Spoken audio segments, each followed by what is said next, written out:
Here are three terrifying, true, scary stories. Story number 1. The Watcher. The terrifying real-life story of a haunted house that wasn't haunted. A beautiful home, an anonymous stalker, a family too terrified to move in. In 2014, Derek and Maria Broaddus thought they had purchased their dream home in the quiet, upscale town of Westfield, New Jersey. But just days after closing the deal, they received the first of many chilling letters from an anonymous figure known only as the Watcher. The letters were personal. They described their children in detail. They hinted at violence. And most terrifying of all, they made it clear someone had been watching the house for years. The Broadduses never moved in, and nearly a decade later, the Watcher has never been caught. The dream home that became a nightmare. In June 2014, Derek and Maria Broaddus were thrilled when they purchased 657 Boulevard, a beautiful 6-bedroom house in the quiet suburb of Westfield, New Jersey. The house was everything they had dreamed of. A stunning historic home built in 1905, located in a safe, wealthy neighborhood. The perfect place for their 3 children to grow up. But just 3 days after closing the deal, a letter arrived in their mailbox. And that letter would change their lives forever. The first letter. "I've been watching." The envelope had no return address. The letter was typed in a strange, old-fashioned style.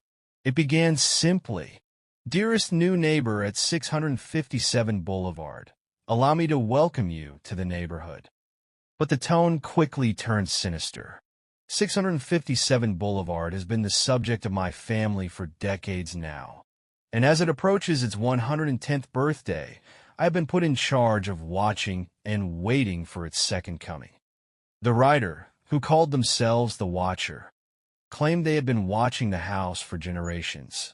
Then, the letter took an even darker turn. "My grandfather watched this house in the 1920s, my father watched it in the 1960s, and now it is my time.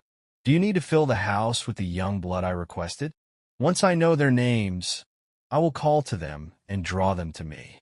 The Broaddus family's terror. Derek and Maria were horrified.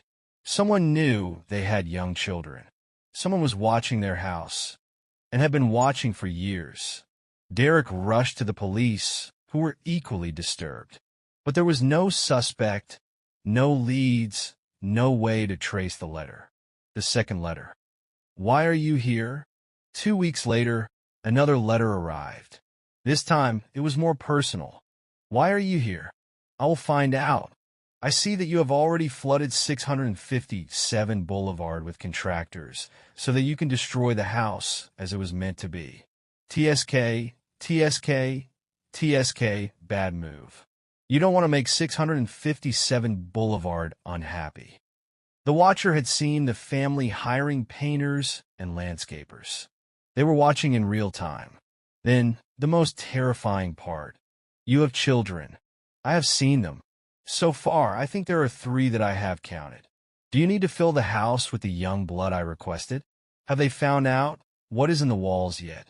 In time, they will." Who is the Watcher? The investigation begins.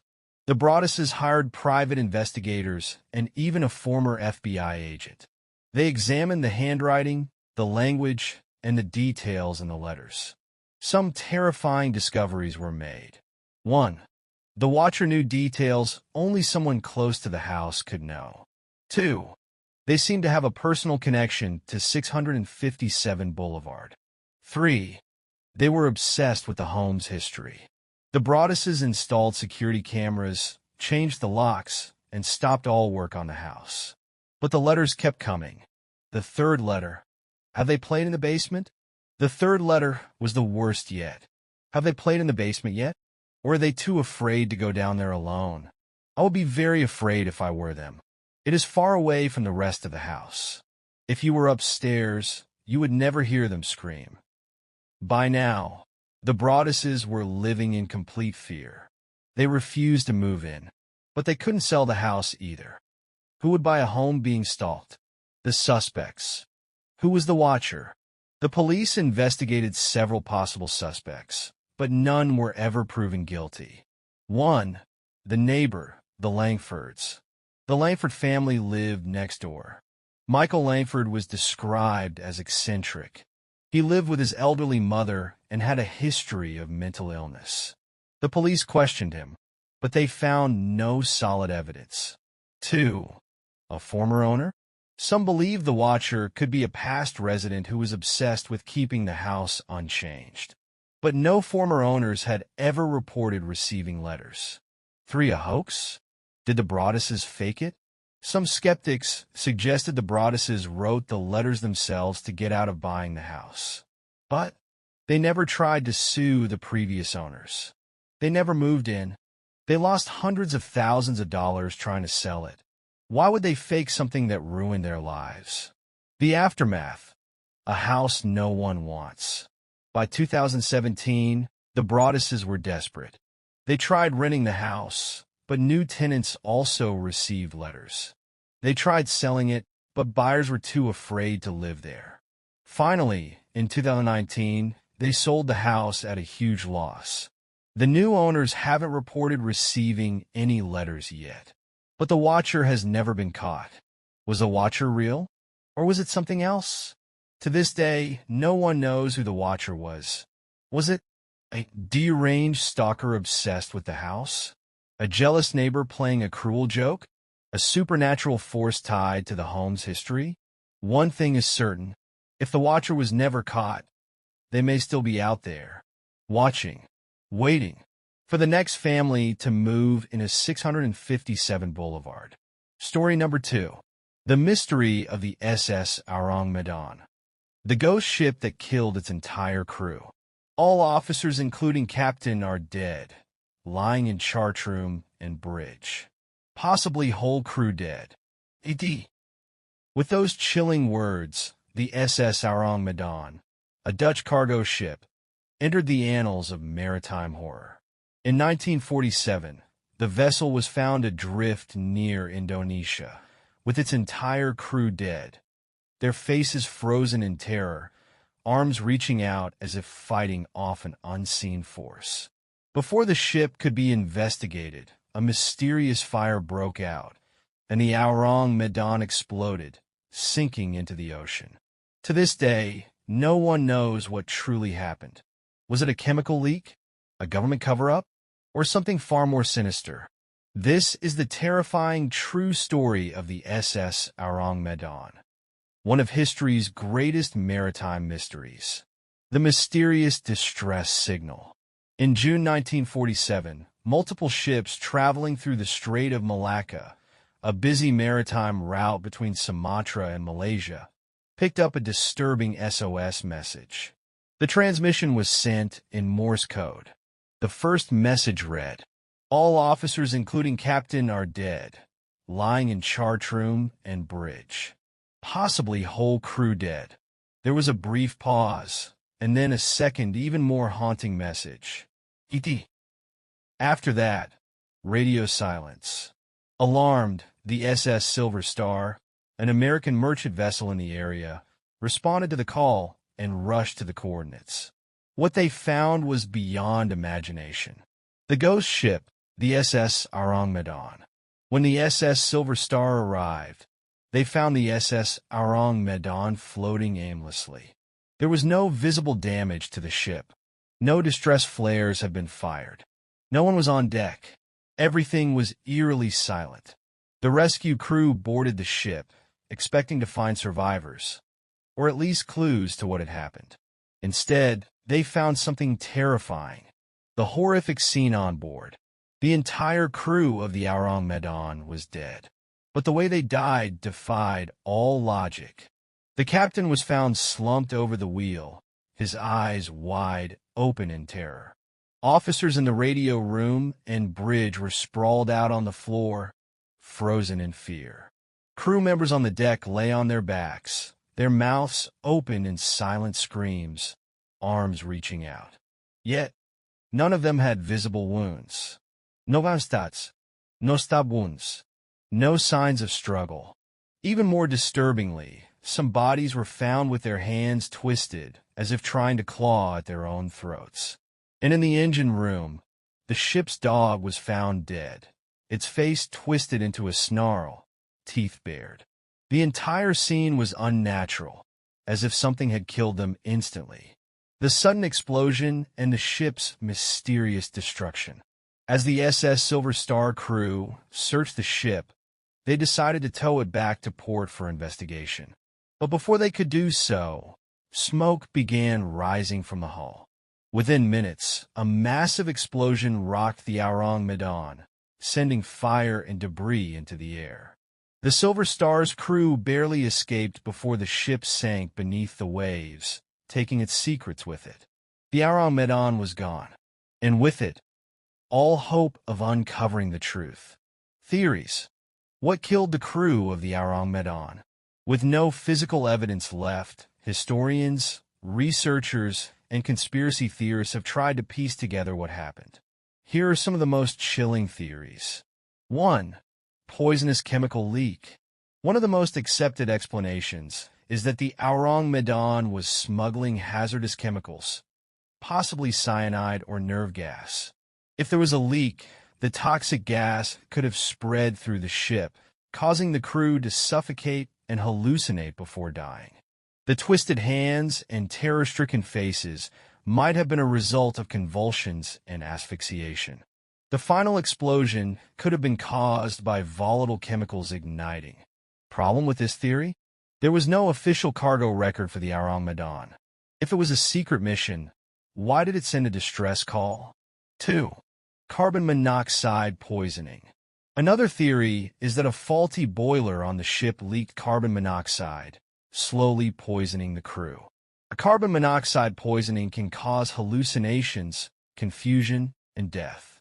It wouldn't leave physical wounds, explaining the lack of injuries. Problem with this theory? Carbon monoxide poisoning does not cause people to die with looks of terror on their faces. 3. Secret government experiment. Some believe the Ourang Medan was involved in a classified military operation. The United States or another government could have been transporting biological weapons or nerve agents. Something went wrong, and the crew was accidentally exposed to a deadly agent. The ship was deliberately destroyed to prevent discovery. Problem with this theory? No official records confirm the Ourang Medan's existence. Could it have been erased from history? 4. Paranormal encounter. A ghost ship?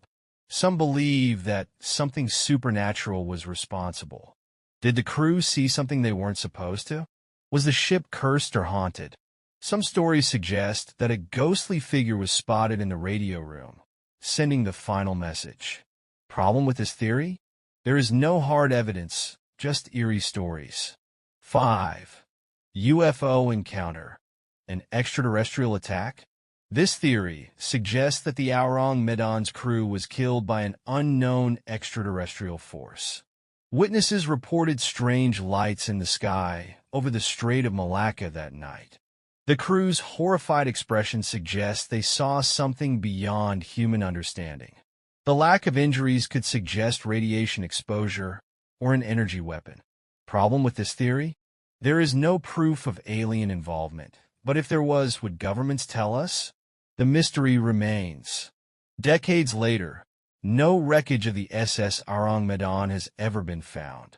The ship's existence remains a mystery, with no official records confirming it. Was it a real ship, a government secret, or a legend that spiraled out of control?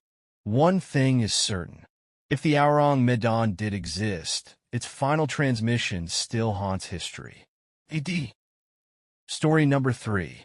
The mysterious death of Elisa Lamb. The case that still haunts the internet. A missing woman. A disturbing elevator video. A body found in the water tank. The death of Elisa Lamb in 2013 is one of the most bizarre and terrifying modern mysteries ever recorded. She was found floating in a rooftop water tank at the infamous Cecil Hotel in Los Angeles. Security footage showed her acting strangely in an elevator, seemingly talking to someone unseen. The hotel's rooftop was locked, yet her body was inside a sealed water tank, with no clear explanation of how she got there. Her death was ruled an accidental drowning, but was it really? To this day, no one knows the full truth. Who was Elisa Lam? Elisa Lam was a 21-year-old college student from Vancouver, Canada. She was a bright, creative, and social young woman who enjoyed blogging. She attended the University of British Columbia, but struggled with mental health issues, including bipolar disorder and depression. In January 2013, she decided to take a solo trip to California, exploring cities like San Diego, Los Angeles, and Santa Cruz. She documented her travels on Tumblr, posting about her experiences. Her family was supportive but worried. She called them every day, until suddenly she stopped. And that's when the nightmare began. The Cecil Hotel, a history of horror. Elisa checked into the Cecil Hotel, a cheap, rundown hotel in downtown Los Angeles. The Cecil had a dark reputation, known for murders, suicides, and violent crimes. It had housed serial killers, including Richard Ramirez, the Night Stalker, and Jack Unterweger. Guests frequently reported strange occurrences, ghostly figures, eerie sounds, and feelings of being watched. Did Elisa choose the wrong place to stay? Elisa Lam's disappearance, January 31st, 2013. Elisa was supposed to check out of the Cecil Hotel on January 31st, 2013. She never called her parents that morning. She never picked up her belongings from the hotel. She never boarded her flight home. Her family immediately reported her missing. Police searched the hotel, security footage, and nearby areas, but Elisa had vanished. Until they checked the elevator cameras. The elevator footage. Elisa's disturbing final moments. The police released the last known footage of Elisa Lam, taken from a security camera in the hotel's elevator. The video quickly went viral. Millions of people watched in horror as Elisa behaved in a way no one could explain. What happened in the elevator? 1. She enters the elevator alone and presses multiple buttons, but the doors do not close. 2. She steps out, looks both ways nervously, then quickly jumps back inside, as if someone is following her. 3. She presses herself against the corner of the elevator, hiding. 4. She suddenly leans out, making strange hand movements, as if she is talking to an invisible person. 5. She steps outside, flailing her arms strangely, almost like she is dancing or possessed. 6. The elevator doors close and open repeatedly, but she never returns. This was the last time Elisa Lam was seen alive. The discovery of Elisa's body, February 19th, 2013. For weeks, Elisa was nowhere to be found. Then, guests at the Cecil Hotel complained about the water. It tasted strange. It smelled bad. It was coming out black. A maintenance worker checked the rooftop water tanks and made a horrifying discovery. Elisa's naked body was floating inside one of the water tanks. The bizarre details of Elisa's death. When police examined the scene, things didn't add up. The only entrance to the rooftop was locked. Only hotel staff had access.